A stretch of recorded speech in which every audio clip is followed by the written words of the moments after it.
Hello and welcome back to the Europe Vlogs. This is part 2 and this is where all of the excitement starts, in my opinion. On this day, each of us woke up nice and early. We got ourselves ready to head out. In the room that Leah and I were staying in, there was actually a set of double doors. We discovered there was a veranda on the other side and it was so nice. And of course, because it was early morning, the sun was shining on the buildings and we could not resist the temptation to take a little photo shoot there.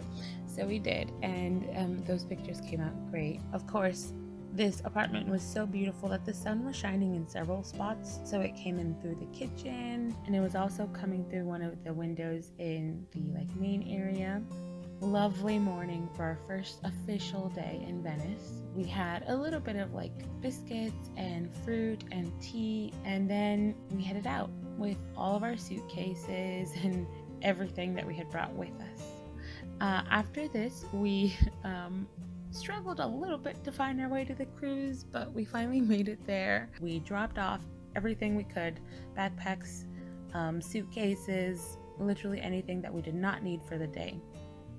Once that was done, we were able to look at the cruise ship a little bit, but obviously everything was still getting finalized for when everyone was to board. So we got on our very first water bus and headed over to the more touristy part of Venice, where we were going to take an island tour. But the tour wasn't for a while, so we ended up just exploring, just looking at whatever we could before our time was up.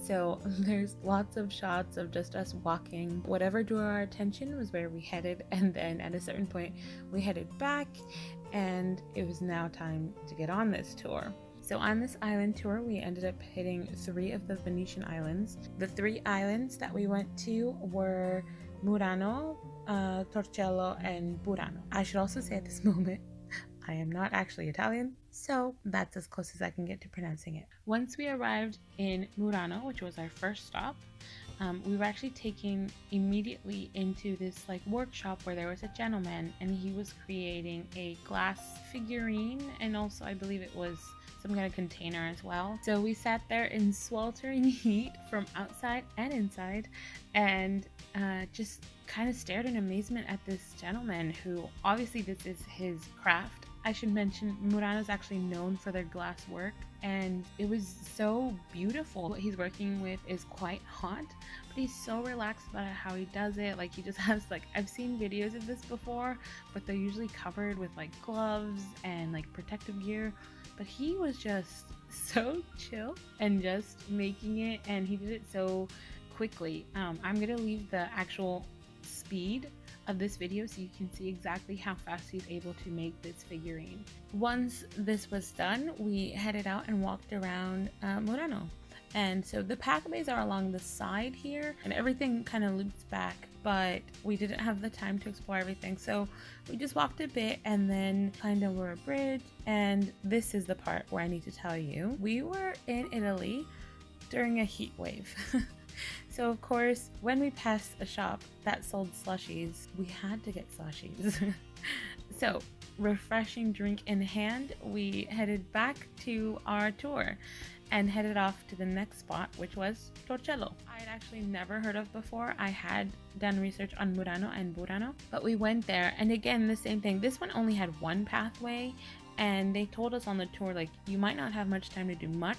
By the time we got anywhere near something, it was actually time to head back already. So we did get to see a little bit, and then we headed back onto our tour. And the last stop was Burano, and Burano is probably my favorite one and the one I was most looking forward to. Burano is known for the lace they make.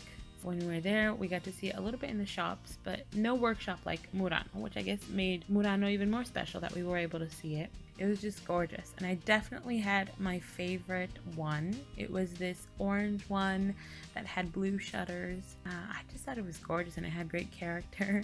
So we spent time there, we took our pictures, we wandered, and then on our way back to our tour, we got some souvenirs. I'm pretty sure each of us was just in awe over how beautiful it was there. Once done with our island tour, most of the day was pretty much gone and it was evening, so time for dinner. At this point, us 4 ladies decided to keep venturing here, have dinner here, so off we went on more adventuring. During this part was actually where we got to venture the most into this part of Venice, so we walked quite a lot.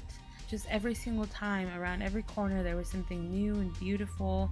The architecture is something I really loved over there. It wasn't just one style, but several put together, and it didn't look jarring or like it didn't mix. It definitely did, and it had such charm to it, so I really enjoyed it. While we were walking around, we actually walked through a piazza is what I think it's called. We decided to end up eating here in this piazza, and that was the moment we had our very first pasta dishes in Italy. Even though I filmed so much of everything else, I don't think I have any video of our food, but I do have some pictures. Oh, it was just delicious, you can take my word for it. Here's a funny little story I forgot to mention. When we were in Burano, I actually ended up ruining my sandal. So on our way back after dinner, we were kind of looking around to see in the shops if anyone was selling sandals. They weren't. Then we just headed back because now the sun was setting and we had to get back to the cruise ship at a certain time. So we made our way back and we finally got into our room. Leah, Naomi, and I shared one room, and that was quite the experience. I'm pretty sure every single night we were just a little bit too goofy. But I will too. I'm taller than you. I'm going to bed. I'm tired. Okay, bye. And just like that, we have reached the end of part 2. For part 3, we will be spending a little bit of the final time we have in Venice, and then we will be finally setting sail and headed to a new country. Hope you guys have enjoyed this one. I look forward to sharing more of my story with you guys, and I hope you all have a great day or evening wherever you are.